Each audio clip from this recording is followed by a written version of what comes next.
मैंने सुना है, एक सम्राट के महल के नीचे से एक पंखा बेचने वाला गुजरता था और जोर से चिल्ला रहा था कि अनूठे और अद्भुत पंखे मैंने निर्मित किए हैं।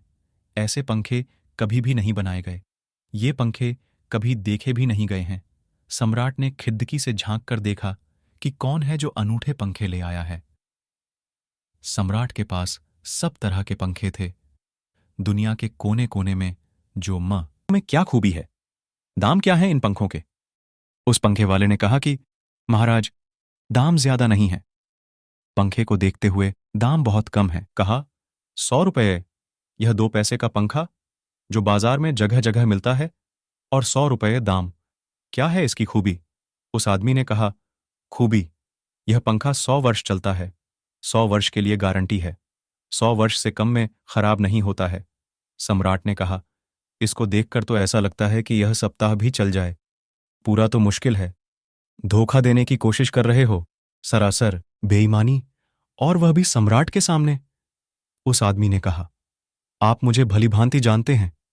इसी गलियारे में रोज पंखे बेचता हूं। 100 रुपये दाम है इसके, और अगर 100 वर्ष न चले तो जिम्मेवार मैं हूं। रोज तो नीचे मौजूद होता हूं, और फिर आप सम्राट हैं। आपको धोखा देकर जाऊंगा कहां? वह पंखा खरीद लिया गया। सम्राट को विश्वास तो न था, लेकिन आश्चर्य भी था कि यह आदमी सरासर झूठ बोल रहा है। किस बल पर बोल रहा है? पंखा 100 रुपये में खरीद लिया गया, और उससे कहा कि 7वें दिन तुम उपस्थित हो जाना। 2-4 दिन में ही पंखे की डंडी बाहर निकल गई।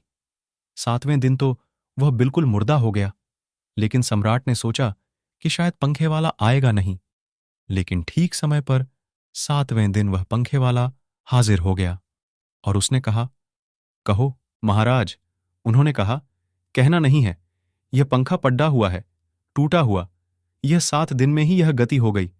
तुम कहते 100 वर्ष चलेगा। पागल हो या धोखेबाज? क्या हो? उस आदमी ने कहा कि मालूम होता है आपको पंखा झलना नहीं आता है। पंखा तो 100 वर्ष चलता ही। पंखा तो गारंटीड है। आप पंखा झलते कैसे थे? सम्राट ने कहा, अब मुझे यह भी सीखना पड़ेगा कि पंखा कैसे किया जाता है। उस आदमी ने कहा, कृपा करके बताइए कि इस पंखे की गति 7 दिन में ऐसी कैसे बना दी आपने? किस भांति पंखा किया? सम्राट ने पंखा उठाकर करके दिखाया कि इस भांति मैंने पंखा किया है। उस आदमी ने कहा, समझ गया, भूल। इस तरह पंखा नहीं किया जाता। सम्राट ने कहा, और क्या रास्ता है पंखा झलने का?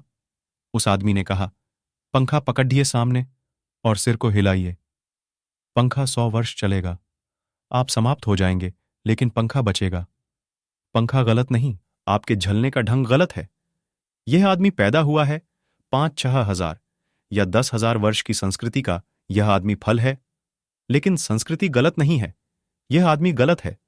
आदमी मरता जा रहा है रोज, और संस्कृति की दुहाई चलती चली जाती है कि महान संस्कृति, महान धर्म, महान सब कुछ, और उसका यह फल है। Thanks for watching my video. Please like, comments, share.